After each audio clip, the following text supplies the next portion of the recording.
Hello students, this is Diwakar and welcome to इजोटी science. और आज हम शुरू करने जा रहे हैं और एनवायरनमेंट। ये 10th की बायो का लास्ट चैप्टर है और इस चैप्टर को मैं ऑलरेडी कंप्लीट कर चुका हूँ। ये इस चैप्टर का रिवीजन है, तो ये मैं आज से रिवीजन सीरीज स्टार्ट कर रहा हूँ। सिलेबस आपका कंप्लीट हो गया है 10th की बायो का, ठीक है। तो इसको मैं आपको रिवाइज करूँगा। आप इसको किस तरीके से रिवीजन करोगे, कैसे इसको रिवाइज करोगे, ये भी आपको इसमें पता चलता रहेगा। तो हमारा जो एनवायरनमेंट है, आपके चारों तरफ की जो एक्सटर्नल सराउंडिंग्स है, उसको हम क्या बोल रहे हैं? एनवायरनमेंट बोल रहे हैं, जिसमें living, non living, biotic, abiotic दोनों चीज़ें क्या है, इन्वॉल्व है। तो एनवायरनमेंट क्या है? बेसिकली हमारी जो सराउंडिंग्स है, जहाँ पर ऑर्गेनिजम्स क्या होते हैं, रहते हैं, उसको हम क्या कहते हैं? एनवायरनमेंट कहते हैं। ये हमारा घर है। क्या है? ये हमारा घर है, ठीक है। तो इसमें बायोटिक और एबायोटिक दोनों चीज़ें रह सकती हैं या रहती हैं, ठीक है। अब जैसे आपका एक घर होता है, ठीक है। आपका एक घर है, इस घर के अंदर बहुत सारे रूम्स होते हैं, ठीक है। आपका बहुत सारे क्या होते हैं, इसमें रूम्स होते हैं, अलग अलग कमरे होते हैं। तो इन कमरों से मिलकर आपका घर बनता है। ऐसे ही जो आपका एनवायरनमेंट है ना, इसमें भी अलग अलग रूम्स हैं, जिनको हम क्या बोलते हैं? जिनको हम क्या बोलते हैं? इकोसिस्टम बोलते हैं। क्या बोलते हैं हम इनको? इकोसिस्टम बोलते हैं। तो अलग अलग तरह के इकोसिस्टम होते हैं, जैसे डेजर्ट का इकोसिस्टम होता है, रिवर होता है, पॉन्ड होता है ना। आपके ओशियन होते हैं, आपका फॉरेस्ट होता है, ग्रासलैंड होते हैं। ये सारे क्या होते हैं? इकोसिस्टम होते हैं। तो ये एक कम्युनिटी है ना। ये एक जोग्राफिकल एरिया होता है जिसमें बायोटिक और एबायोटिक कम्युनिटी एक दूसरे से इंटरेक्ट करती है। बायोटिक और abiotic, biotic and abiotic components, तो इन दोनों कंपोनेंट्स से मिलकर के आपका इकोसिस्टम बनता है। तो जो बायोटिक कंपोनेंट्स होते हैं वो एबायोटिक कंपोनेंट्स पर डायरेक्टली या हम कह सकते हैं इनडायरेक्टली डिपेंड करता है अपने सर्वाइवल के लिए। जैसे हम एयर पर डिपेंड करते हैं, हम क्या है? बायोटिक कंपोनेंट है इकोसिस्टम के, और एयर क्या है? एबायोटिक कंपोनेंट है। तो हम हवा के बिना रह सकते हैं क्या? नहीं रह सकते। सॉइल, मिट्टी, मिट्टी किसके लिए जरूरी है? प्लांट्स के लिए जरूरी है, और प्लांट हमारे लिए जरूरी है, ठीक है ना। तो सॉइल भी क्या है? एबायोटिक कंपोनेंट है। यहाँ पर आपको मैं बता दे रहा हूँ, ठीक है। तो यहाँ पर देखिए, जैसे आपका जो इकोसिस्टम के कंपोनेंट्स है, उसमें बायोटिक कंपोनेंट्स जैसे प्रोड्यूसर्स जो खाने को प्रोड्यूस करते हैं, कंज्यूमर्स जो प्रोड्यूसर्स को कंज्यूम करते हैं, मतलब प्रोड्यूसर से अपना खाना लेते हैं, ठीक है। अब इसकी भी कैटेगरीज हैं, इसको भी कैटेगराइज किया गया है, प्राइमरी, सेकेंडरी, टर्शियरी, क्वार्टरनरी, ठीक है। तो इसको मैं अभी आगे की स्लाइड्स में डिस्कस कर दूंगा। डिकम्पोजर्स, जब प्रोड्यूसर्स या कंज्यूमर्स में से कोई डेड हो जाता है, मर जाता है, तो उसको ये डिकम्पोज करते हैं, है ना, उसको सड़ाते हैं वहाँ से, ठीक। तो ये भी इंपॉर्टेंट हो गया हमारे लिए। तो यहाँ पर देखिए, एबायोटिक कंपोनेंट्स में जैसे एयर हो गया, वाटर हो गया, सॉइल हो गया, टेम्परेचर हो गया, लाइट हो गई, रेनफॉल हो गई, ये सारे क्या हैं? आपके एबायोटिक कंपोनेंट्स है। अब यहाँ पर क्लासिफिकेशन देख लो थोड़ा बायोटिक कंपोनेंट्स का, ठीक है। एबायोटिक कंपोनेंट्स तो मैंने बता दिया, इसमें एयर भी हमारे लिए ज़रूरी है, वाटर, सॉइल, टेम्परेचर, ये जितनी भी चीज़ें यहाँ पर लिखी हुई है ना, ये सारी चीज़ें क्या है? हमारे लिए मैंडेटरी है। ये सारी चीज़ें हमारे लिए क्या है? मैंडेटरी हैं, ठीक है। अब देखो, बायोटिक कंपोनेंट्स, बायोटिक कंपोनेंट्स जो होते हैं बेटा, बायोटिक कंपोनेंट्स में आपका प्रोड्यूसर्स आ जाते हैं, कंज्यूमर्स आ जाते हैं, डिकम्पोजर्स आ जाते हैं।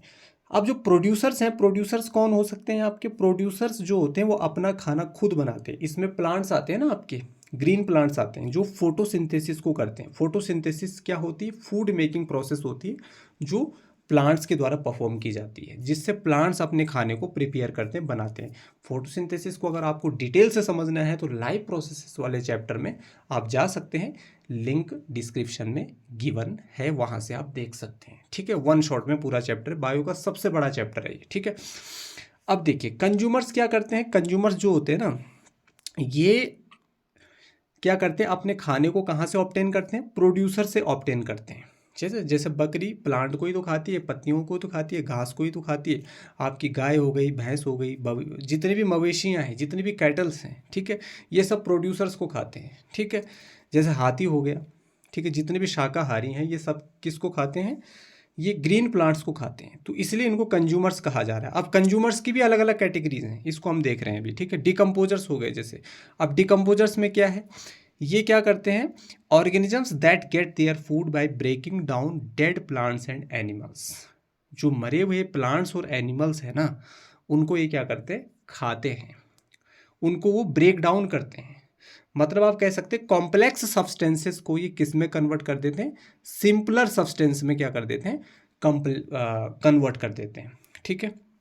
अब देखिए, यहाँ पर कंज्यूमर्स जो होते हैं, आपका कौन कौन से हो गए, जैसे आपका प्राइमरी कंज्यूमर्स हो गए, सेकेंडरी कंज्यूमर्स हो गए, टर्शियरी कंज्यूमर्स हो गए, ठीक है, टर्शियरी कंज्यूमर्स हो गए। अब जो प्राइमरी कंज्यूमर्स हैं ये डायरेक्टली किसको खाता है, प्लांट को खाता है, डायरेक्टली किसको खाता है, प्लांट को खाता है, ठीक है। जैसे ग्रास होपर ने किसको खाया, ग्रास को खाया। अब ग्रास होपर को कौन खाएगा भाई, मेंढक खाएगा, चूहा खाएगा, है ना। इस तरीके के जीव खा सकते हैं ना इसको। सेकेंडरी कंज्यूमर्स, सेकेंडरी कंज्यूमर्स में जो प्राइमरी कंज्यूमर्स को खाता है, ठीक है ना। अब उस मेंढक को या उस चूहे को कौन खाएगा, सांप खा सकता है। उस सांप को कौन खाएगा, आपका बाज खा सकता है, ईगल खा सकती है, ठीक है। तो प्राइमरी कंज्यूमर्स जो है ना, प्राइमरी कंज्यूमर्स डायरेक्टली प्लांट्स को खाते हैं। सेकेंडरी कंज्यूमर्स जो होते हैं ये किसको खाते हैं, प्राइमरी कंज्यूमर्स को खाते हैं। टर्शियरी कंज्यूमर्स जो होते हैं ये सेकेंडरी कंज्यूमर से अपना खाना लेते हैं, ठीक है। और एक होता है आपका ओमनिवोरस, जो दोनों चीज़ों को खाता है, प्लांट्स को भी और एनिमल्स को भी खाता है। सारी चीज़ों से अपने खाने को क्या करता है, कैप्चर करता है। उसको क्या बोलते हैं, ओमनिवोरस, ठीक है। जैसे इंसान हो गया, सबको खा रहा है, ठीक है ना। बिल्ली हो गई आपकी, डॉग हो गया आपका, ये सब ओमनिवोरस की कैटेगरी में क्या किया गया है, इनको प्लेस किया गया है, ठीक है। चलिए आगे बढ़ते हैं, रिवीजन के तौर पे मैं पढ़ा रहा हूँ इसको। अब देखिए प्रोड्यूसर्स जो होते हैं ना, प्रोड्यूसर्स प्राइमरी कंज्यूमर्स, प्रोड्यूसर्स होता है। प्रोड्यूसर्स को कौन खाता है, मैंने कहा सबसे पहले आगे आपका प्रोड्यूसर। जैसे ग्रास क्या है आपका, प्रोड्यूसर्स है। प्राइमरी कंज्यूमर्स, जैसे ग्रास होपर क्या है आपका, primary consumers. Secondary consumers, frog क्या है आपका, सेकेंडरी कंज्यूमर्स, जो ग्रास होपर को खा रहा है। टर्शियरी कंज्यूमर्स, टर्शियरी कंज्यूमर कौन है आपका, स्नेक। स्नेक क्या है, टर्शियरी कंज्यूमर्स है, ठीक है, जो किसको खा रहा है, फ्रॉग को खा रहा है। और ईगल, ईगल किसको खा रही है, स्नेक को खा रही है। अब ईगल को कोई नहीं खाएगी, इसलिए इसको एपेक्स प्रीडेटर कहा जाता है। सबसे टॉप कंज्यूमर इसको कहा जाता है, जिस पर कोई हमला नहीं कर सकता है, जिसकी अपनी ही कोई नेचुरल डेथ होगी, किसी नेचुरल रीजन से जो मरेगा, ठीक है। और फिर जब ये सारी चीज़ें, ये इन सब चीज़ों में से कोई भी मरेगा, चाहे प्रोड्यूसर्स हो चाहे कंज्यूमर्स हो, उसको फिर कौन खाता है, डिकम्पोजर्स खाता है।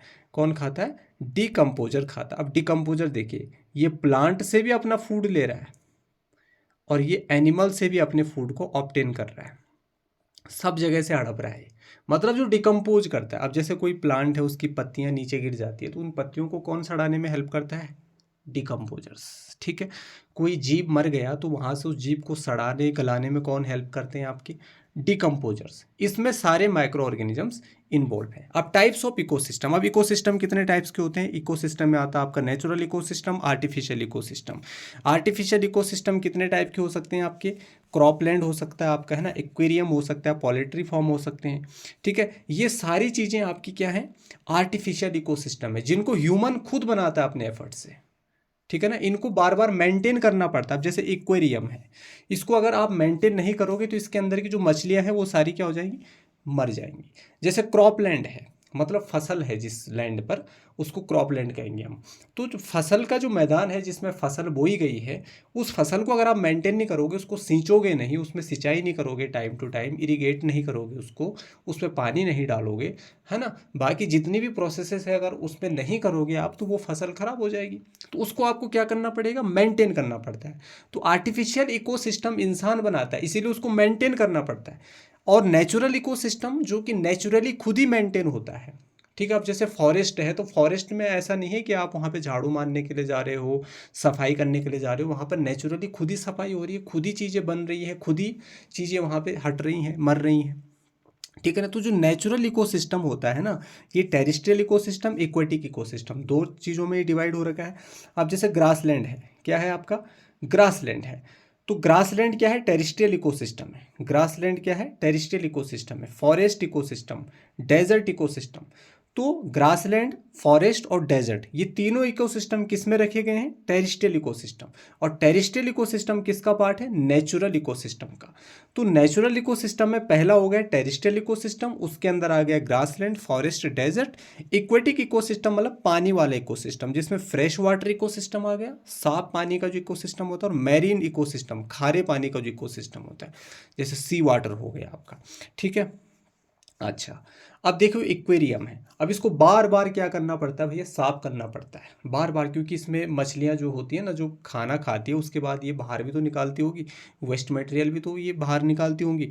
तो इसलिए इसको क्या करना पड़ता है, नहीं तो नीचे डिपॉजिट होता जाएगा, इससे पानी की टॉक्सिसिटी बढ़ती जाएगी, है ना, जहरीला होता जाएगा, तो इसके अंदर के जीव जंतु मर जाएंगे। ठीक है, तो इसको बार बार इस पानी को भी और यहाँ के अंदर जो ये पूरा एक्वेरियम है इसको बार बार साफ करने की ज़रूरत पड़ती है। ये एक बार क्वेश्चन भी आया था कि इसको हम साफ क्यों रखते हैं, एक्वेरियम को क्यों साफ करना पड़ता है ना, it needs to be cleaned, क्यों, वाई।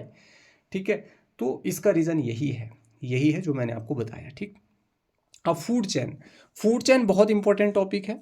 ठीक है, अब जो फूड चेन है, जो आपका फूड चेन है, फूड चेन क्या है, ये एक लीनियर सीक्वेंस है जिसमें एक ऑर्गेनिज्म दूसरे ऑर्गेनिज्म पर क्या करता है, डिपेंड करता है अपने भोजन के लिए। जैसे प्रोड्यूसर्स पे कंज्यूमर डिपेंड करता है, कंज्यूमर्स में भी प्राइमरी कंज्यूमर्स प्रोड्यूसर से अपना खाना लाता है, फिर सेकेंडरी कंज्यूमर्स प्राइमरी कंज्यूमर्स पे डिपेंड करेगा, फिर टर्शरी कंज्यूमर्स सेकेंडरी पे डिपेंड करेगा, और जो क्वाटरनरी कंज्यूमर्स होगा वो टर्शरी पर डिपेंड करेगा, है ना, मतलब जो टॉप कंज्यूमर्स जिसको मैं कह रहा हूँ। ठीक है, तो ये एक सीक्वेंस है ऑर्गेनिज्म का। ठीक है, जहाँ पर न्यूट्रिएंट्स और एनर्जी ट्रांसफ़र होती है एक ऑर्गेनिज्म से दूसरे ऑर्गेनिज्म तक। ठीक है, जैसे शेर ने आपके हिरन को खाया, तो हिरन की जो एनर्जी है वो शेर में क्या होगी, ट्रांसफर होगी। तो फूड चेन में एक ऑर्गेनिज्म की जो एनर्जी होती है वो दूसरे ऑर्गेनिज्म में क्या हो जाती है, ट्रांसफर हो जाती है। अब फूड चेन, अब यहाँ पर देखिए फूड चेन बना रखी है। ठीक है, फूड चेन, अब यहाँ पर देखिए क्या है, ग्रास है, ये एक प्रोड्यूसर से, ये क्या है, एक प्रोड्यूसर है, ये ग्रास होपर है। ग्रास होपर प्राइमरी कंज्यूमर है जो प्रोड्यूसर से अपने खाने को ला रहा है। ठीक है, सेकेंडरी कंज्यूमर्स ग्रास होपर पर डिपेंड है, मतलब प्राइमरी कंज्यूमर पे डिपेंड है। ठीक है, अब जो फाइनल कंज्यूमर है आपका, जो टॉप कंज्यूमर है आपका एपेक्स प्रीडेटर जो है हॉक ईगल, ठीक है, ये किसको खा रही है, ये टर्शरी कंज्यूमर को खा रही है, और टर्शरी कंज्यूमर किसको खा रही है, सेकेंडरी को खा रही है। बस सांप ने फ्रॉग को खाया, ग्रास होपर ने ग्रास को खाया, फ्रॉग ने ग्रास होपर को खाया, स्नेक ने फ्रॉग को खाया, और स्नेक को हॉक ने खाया। अब जब ये सारे मरेंगे किसी न किसी दिन, तो उनको फंजाई, यानी कि जो फंजाई या आप कह सकते हैं जो डिकम्पोजर्स होते हैं, वो क्या कर लेते हैं, एक दिन उनको डिकम्पोज कर देते हैं। ठीक है, तो ये है आपकी फूड चेन। ऐसे ही आपकी फूड वेब आती है, तो फूड वेब में भी क्या है, बहुत सारी चीज़ें हैं। जैसे फूड चेन अलग अलग ऑर्गेनिजम्स का ग्रुप है, ऐसी फूड वेब, जब बहुत सारी फूड चेन आपस में मिल जाती हैं तो सारी फूड चेन एक फूड वेब बनाती है। ऐसा नहीं है कि एक फूड चेन का किसी दूसरी फूड चेन का जो ऑर्गेनिज्म है वो किसी तीसरी फूड चेन के ऑर्गेनिज्म को नहीं खा सकता, ऐसा नहीं है। सारी, जैसे फूड चेन के अंदर एक ऑर्गेनिज्म दूसरे ऑर्गेनिज्म पर डिपेंड है ना, ऐसे ही फूड वेब के अंदर एक फूड चेन का ऑर्गेनिज्म दूसरे फूड चेन के ऑर्गेनिज्म पर डिपेंड करता है। ठीक है ना, खाने के लिए। ठीक है, वो एक दूसरे को खा सकता है। अब मान लीजिए मैं यहाँ पर एक बात समझा दे रहा हूँ आपको। ठीक है, जैसे जैसे ये फ्रॉग आपको दिख रहा है, ये फ्रॉग, अब ये इस फ्रॉग ने किसको खाया, ये ग्रास होपर को खा लिया। अब भैया इस फ्रॉग को ये स्नेक भी खा सकता है, और इस फ्रॉग को ये ऑल भी खा सकती है। ठीक है, इतनी चीज़ें इसको घेर सकती है। इस ग्रास होपर को ये फ्रॉग भी खा सकता है और ये बर्ड भी खा सकती है। ये दूसरे फूड चेन का वो है, और ये अलग फूड चेन का मेंबर है। ठीक है, तो ये जितनी भी फूड चेन है ये आपस में मिल करके, अ food web consist of all the food chains in a single ecosystem. एक ही इकोसिस्टम के अंदर कई फूड चेन हो सकती हैं, और वो सारी फूड चेन मिल करके एक फूड वेव बनाती हैं। क्या बनाती हैं, एक फूड वेव बनाती है। अब ट्रॉफिक लेवल आ जाता है भैया। अब ट्रॉफिक लेवल में क्या आता है, सबसे पहले आपके आ जाते हैं प्रोड्यूसर्स। क्या आ जाते हैं, प्रोड्यूसर्स। तो प्रोड्यूसर्स में जैसे ये क्रॉप प्लांट आपको दिख रही है, ट्री आपको दिख रही है, ग्रास आपको दिख रही है, फ्लावरिंग प्लांट्स दिख रहे हैं। ठीक है, मतलब ऐसी चीज़ें दिख रही है ना जिसमें फोटोसिंथेसिस होता है, जो अपना खाना खुद बना सकते हैं, खुद प्रोड्यूस कर सकते हैं। ठीक है, अब यहाँ से ऊपर की तरफ एनर्जी जाएगी, ऐसे ट्रॉफिक लेवल में नीचे से ऊपर की तरफ। तो जैसे जैसे एनर्जी आगे जाएगी वैसे वैसे इसका जो अमाउंट होगा वो कम होता जाएगा। ठीक है, जैसे यहाँ पर 100% एनर्जी थी, लेकिन यहाँ तक अगले तक 10% एनर्जी ही क्या हुई, ट्रांसफर भी। अब 10 का भी 10% कितना होता है 1%, तो ये आगे ट्रांसफर होगा। 1 का 10% कितना होगा 0.1%, तो ये आगे ट्रांसफर होगा। और इसका 10% आगे ट्रांसफर होगा तो ये 0.01% हो जाएगा। फिर आगे जाएगा तो 0.001%। तो जैसे जैसे ये आगे जाएगा वैसे वैसे एनर्जी कम होती जाएगी। ठीक है, ये मैंने वहाँ पर आपको बहुत अच्छे से समझा रखा है। तो यहाँ पर तो रिवीजन हो रहा है इसलिए मैं आपको बता रहा हूँ इस तरीके से।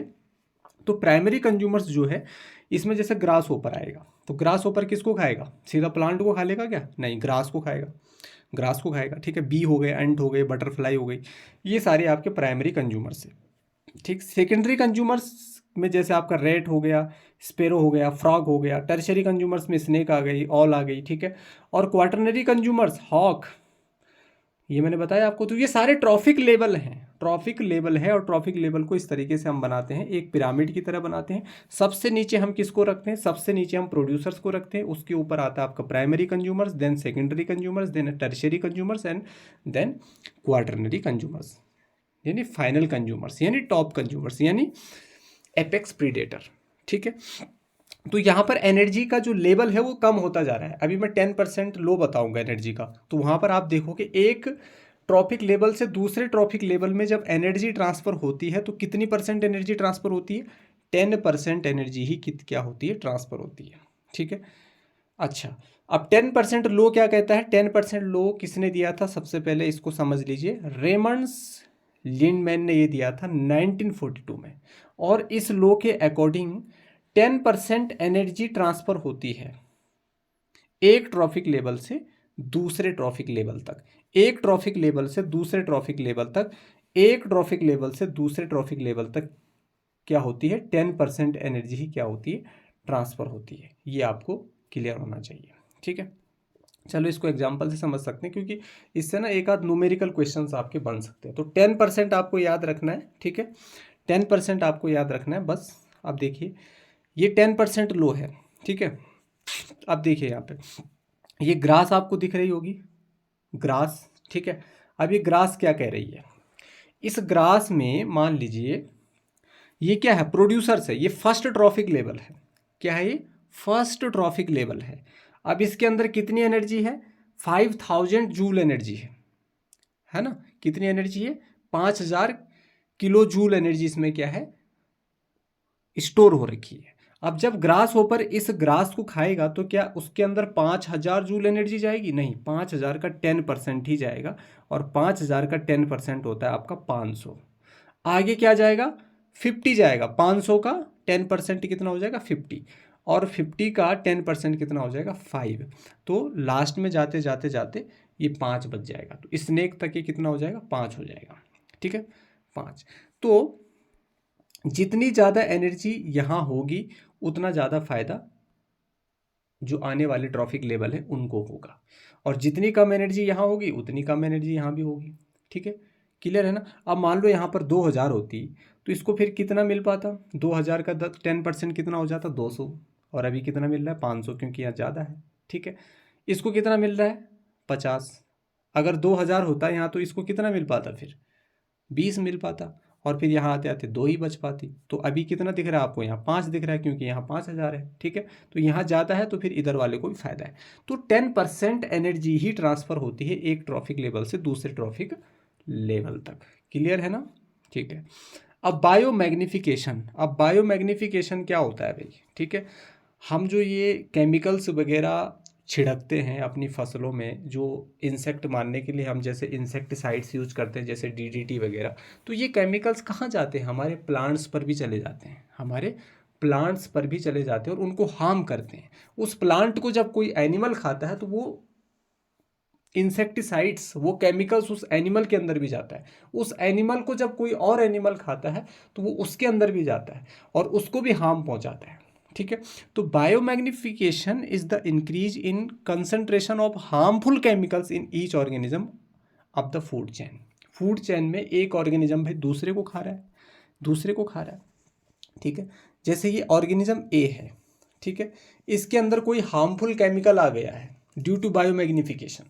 इसको अगर बी खाएगा ना, बी खाएगा तो बी के अंदर भी जाएगा।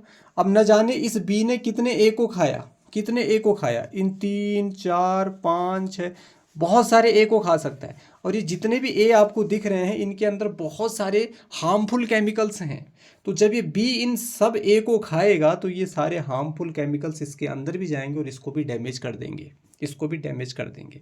जैसे मैंने बाज का एग्जांपल दिया था उस वीडियो में आपको, तो उसमें क्या हुआ कि बहुत सारे इंसेक्टिसाइड्स हमने क्या कर दिए, स्प्रे कर दिए, ठीक है। तो उससे क्या हुआ कि वो प्लांट्स पर भी चले गए। वो किस पर चले गए, प्लांट्स पर भी चले गए। अब इस प्लांट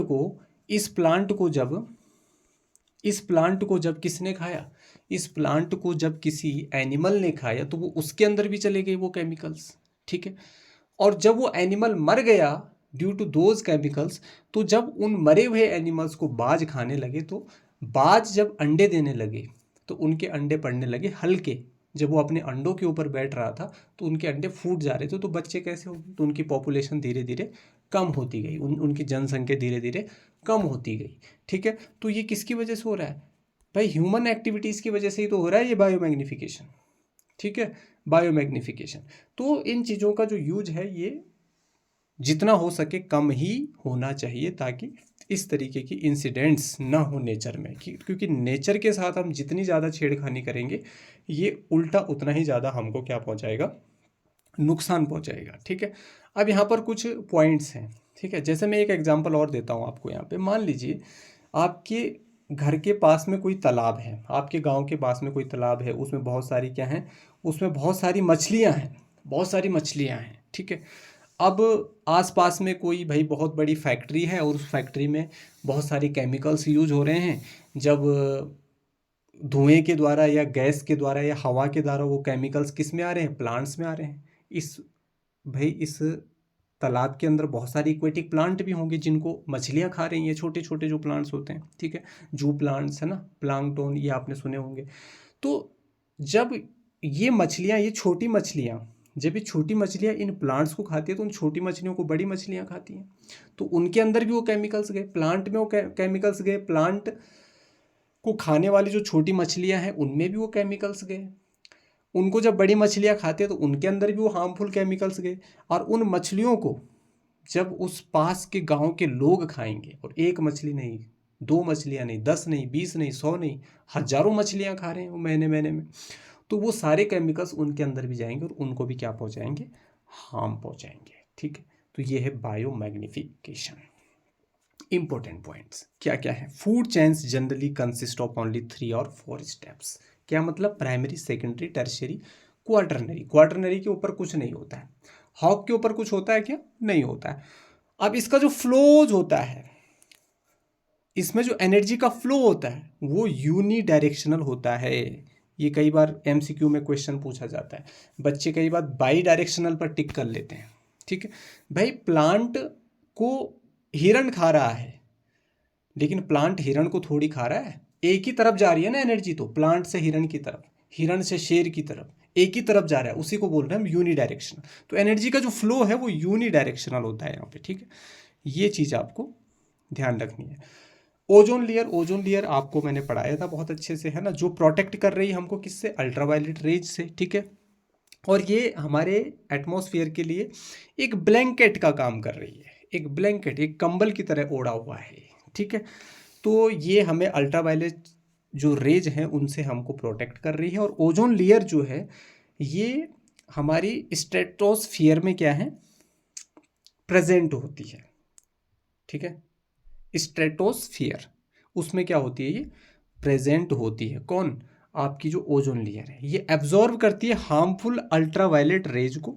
जो अल्ट्रावायलेट रेज हमारी सन से आती है उसको ये एब्जॉर्ब करती है, और हमको बहुत सारी डिजीजेज होने से क्या करती है, बचाती है। क्योंकि ये अल्ट्रावायलेट रेज अगर हमारी पृथ्वी तक, हमारी अर्थ तक आ गई तो ये हमको डैमेज कर सकती है, स्किन कैंसर कर सकती है, आंखों को डैमेज कर सकती है, प्लांट्स को भी डैमेज कर सकती है, ठीक है। और बहुत हार्मफुल रेडिएशंस आती है इनसे, बहुत हार्मफुल रेडिएशन। तो ओजोन का जो फॉर्मूला होता है वो होता है O3। क्या होता है, O3, ठीक है। अच्छा, अब इसमें देखिए, ये है आपका ओजोन लेयर डिप्लीशन। कैसे ओजोन लेयर डिप्लीट हो रही है, कैसे धीरे धीरे ये पतली होती जा रही है, ख़त्म होती जा रही है। ओजोन पर होल हो गया है, या आप सुनते रहते होंगे न्यूज़ वगैरह में। तो ओजोन लेयर जो है ये हमारी अर्थ के लिए बहुत बहुत ज़्यादा क्या है, इम्पोर्टेंट है। कैसे बनती है ये, हाउ इज ओजोन फॉर्म्ड? तो जो ऑक्सीजन है, ऑक्सीजन क्या करता है, अल्ट्रा वायलेट रेज की प्रेजेंस में, मतलब अल्ट्रा वायलेट रेज की हेल्प से क्या करता है, इस तरीके से टूट जाता है। दो ऑक्सीजन में क्या कर लेता है, टूट जाता है। समहाउ इसमें से एक ऑक्सीजन इस एटमॉस्फेरिक ऑक्सीजन के साथ रिएक्ट करता है और O3 बना लेता है, O plus O2 is equal to O3। तो इस तरीके से क्या बन जाता है, ओजोन। तो देखो अल्ट्रावायलेट रेज की प्रेजेंस में, अल्ट्रावायलेट रेज की उपस्थिति में उसकी हेल्प से ऑक्सीजन ने O3 बनाई, O2 ने O3 बनाई।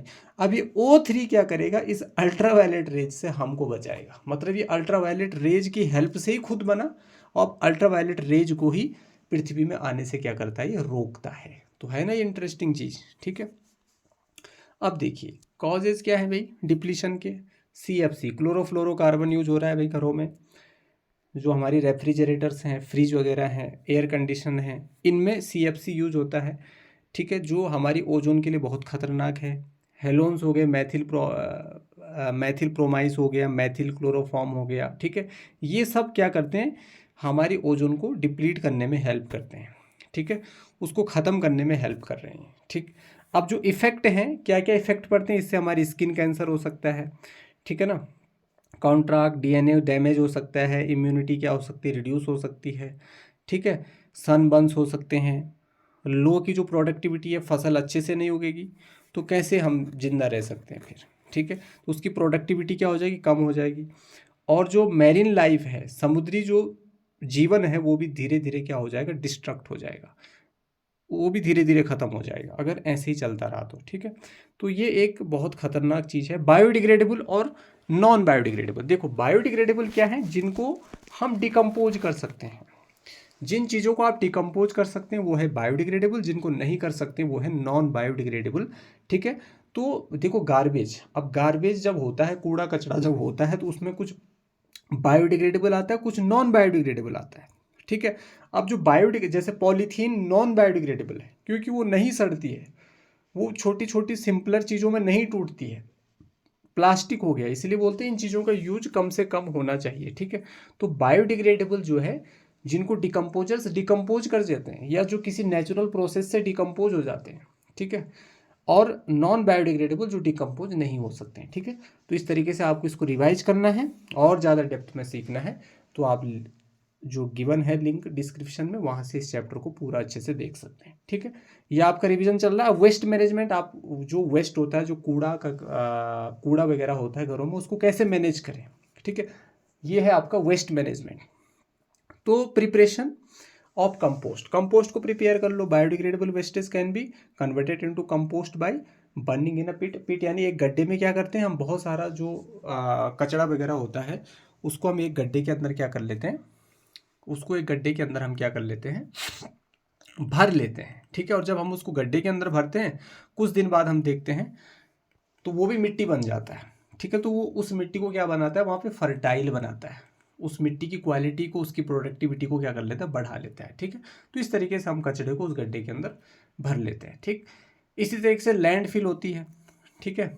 यहाँ पर क्या होता है, दुनिया भर का जो कचरा होता है उस लैंड में फिल किया जाता है, ठीक है, उस लैंड में फिल किया जाता है। उसके बाद उस लैंड को हम, उस लैंड के ऊपर कोई एक दूसरी लैंड बना सकते हैं, घास वगैरह उगा सकते हैं ना, पार्क वगैरह डेवलप कर सकते हैं, ठीक है ना। Disposal of waste by putting it in low lying area of ground and converting it with soil, ठीक है। इसी तरीके से ये सारी चीजें हैं आपकी।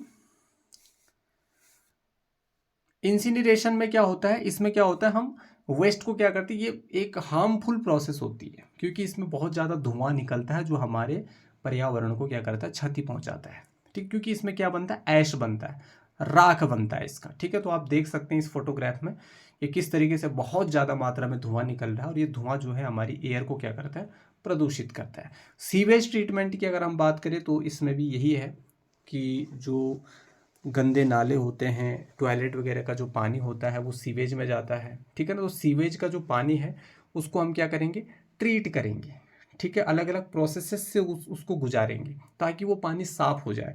क्योंकि जो सीवेज का पानी होता है वो डायरेक्टली अगर नदी में जाता है या किसी तालाब में जाता है या किसी ऐसे पानी में जा रहा है जिस पानी में बहुत सारे जीव जंतु रह रहे हैं, तो उस पानी को टॉक्सिक बना देगा, जहरीला बना देगा, और उसके अंदर के जीवन को भी क्या कर सकता है, वो मार सकता है। ठीक है, तो treated when sewage water is treated it becomes clean. जब हम इसको ट्रीट करते हैं तो ये क्लीन हो जाता है, और water that can be discharge in river, उसके बाद हम किसी बड़ी रिवर में इसको डिस्चार्ज कर सकते हैं। ठीक है, तो इसीलिए हम बोलते हैं, रिसाइकलिंग की बात करते हैं कि चीज़ों को रिसाइकल करिए ताकि ज़्यादा चीज़ों का प्रोडक्शन ना हो। ठीक है, तो waste like paper metals can be recycled, जैसे आपके पेपर वगैरह हो गए, है ना, मेटल्स वगैरह हो गए, इनको रिसाइकल हम कर सकते हैं, रिसाइकल हम कर सकते हैं, रीयूज कर सकते हैं, रिड्यूस कर सकते हैं, रिसाइकल कर सकते हैं। रीयूज मतलब क्या हो गया, चीज़ों का दोबारा से यूज करना, है ना। रिड्यूस मतलब कम यूज करना, रिसाइकल मतलब उनकी रिसाइकलिंग करना। ठीक है, तो ये सारी चीज़ें इसके अंदर आ जाती हैं। ठीक है, तो आई होप आपको ये रिवीजन क्लास पसंद आई होगी, और अगर आपको इस चैप्टर को बहुत अच्छे से और अच्छे तरीके से पहली बार पढ़ना है, तो पहली बार पढ़ने के लिए तो मैं आपको उसी वीडियो को रिकमेंड करूँगा जो डिस्क्रिप्शन में जिसकी लिंक गिवन है। वन शॉट में पूरा चैप्टर कंप्लीट है, और अगर आपने रिवीजन के तौर पे पढ़ा है तो बहुत ही अच्छी बात है, यहाँ से आपका जो चैप्टर है वो रिवाइज हो गया है कम्प्लीटली। अब आप जो भी क्वेश्चन यहाँ से बनाओगे वो सारे क्वेश्चन आपके ईजिली बन पाएंगे। तो thanks for watching today's video, और मिलते हैं हम एक नए और फ्रेश चैप्टर के साथ। तब तक हंसते रहिए, मुस्कुराते रहिए, पढ़ते भी रहिए और खेलते भी रहिए। Thanks for watching.